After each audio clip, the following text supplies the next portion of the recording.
While President Trump talks of finding a negotiated peace with Iran, no one else in the war seems to be listening. Iran launched more missile attacks at Tel Aviv overnight, damaging a residential neighborhood. Several people were treated, mostly for minor injuries. And the Iranian group firing the missiles, the Revolutionary Guard, dismissed Trump's claim of diplomatic progress, saying contradictory behavior of the deceptive U.S. president does not distract us from the battlefield. They want to make a deal, and we are very willing to make a deal. They're not going to have nuclear weapons anymore. They're agreeing to that. Iran does not have nuclear weapons and denies seeking to develop them. U.S. and Israeli strikes against Iran haven't stopped either. Trump has only postponed his threat to obliterate Iran's power grid from yesterday evening to the end of the week, unless Iran fully opens the Strait of Hormuz. Trump said he envisions an unusual arrangement with himself and Iran's leader jointly controlling the vital shipping lane for oil and gas. Be jointly controlled. By who? Maybe me.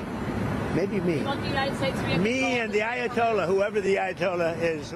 Israeli Prime Minister Netanyahu appears unmoved, saying President Trump believes there is a possibility of a deal, adding, at the same time, we are continuing to strike, both in Iran and in Lebanon. In Lebanon in particular, Israel is accelerating air and ground operations against the Iranian-backed militia Hezbollah. Senior Israeli officials now openly talk about moving Israel's northern border further north into Lebanon.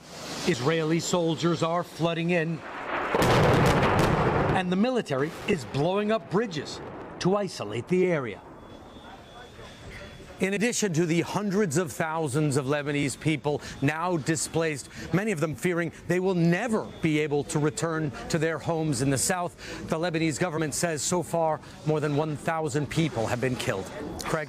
Our chief foreign correspondent Richard Engel for us there in Israel. Richard, thank you. Hey, thanks for watching. And don't forget, you can catch the Today Show every morning on NBC or take Today when you're on the go. Just follow the Today podcast on Apple Podcasts, Spotify, or wherever you listen.